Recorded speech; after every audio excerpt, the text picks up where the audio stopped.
In my last investigation, I had a look at what the best colour is for the walls of our sustainable house. So now we need to match those with windows.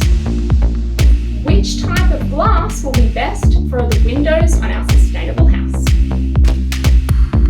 Windows, even when they're closed, can be a place where heat escapes your home, or where heat gets into your home on a hot day.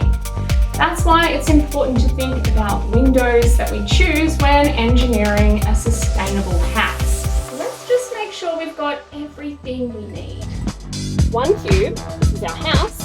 3 window glass samples. I've got clear, low E and tinted, a temperature sensor panel, a contact temperature sensor, cables, data logger, power supply, lamp to act as the sun, a template for positioning the lamp, and an investigation results table. And I've got my tablet here to record all those results. So it looks like we've got everything we need. Now let's get building. First, I'm pressing the clear glass sample into one side of the cube so there are no gaps. On all other sides of my cube house, I'm placing the white insulation panels. I'm using cables to connect the temperature sensor panel to the contact temperature sensor and those to the data logger. I make sure my contact temperature sensor is placed away from the experiment to take the temperature of the room, and I'm putting the plate with my temperature sensor panel into the opposite side of the cube to my glass panel. I'll connect the lamp to the 0 volt and 12 volt terminals on the power supply and use the wall switch to turn the lamp on and off. I'm using the template for placing the lamp exactly 11 centimeters from the window.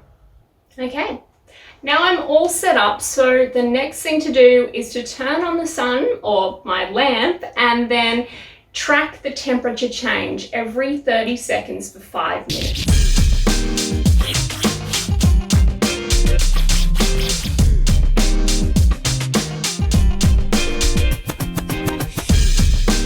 Alright, that is my first type of window done. Now I've got 2 more types of glass to test out, and while I do that, let's hand over to Corey for some deadly science.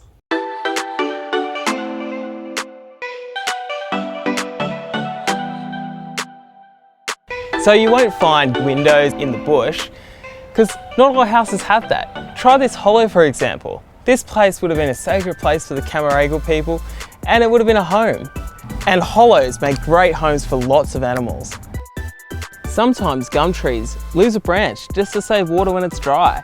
This one, like I'm sitting on here, was once upon a time a parrot nest. There's a huge hollow in here, and it's all been dug out real nicely for those baby parrots. This is also why it's important to have lots of new trees growing. So when the old hollow trees die, there'll be new ones to replace them, to make sure everyone has a home for the future. Now that's some deadly sustainable housing. Over to you, Lee. Okay, it's results time. Let me show you what I found out. When our house had the tinted glass window, it was cooler than with the other types of glass. When our house had plain glass, it heated up faster. And when our house had low E glass, it heated up a little more than the houses with the other types of glass, but it cooled down faster. Heat and light energy travel from the lamp to the window by a process called radiation. Heat energy travels through the air as infrared radiation. And when that radiation hits the window, it's either reflected away by the window, absorbed by the window, or transmitted through the window.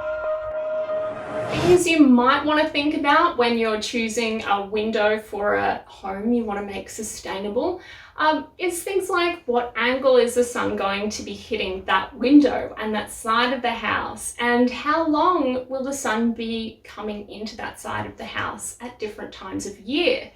There's lots to consider, and maybe you even found some different results to mine. If so, that's totally fine. You might have some different ambient temperatures, for example. Keep experimenting, and of course, questions lead to answers that might just give you more questions. Right now, I've picked a color for my house, I've picked the type of windows I'd like, but I think the next thing I want to look at is what's the best kind of insulation?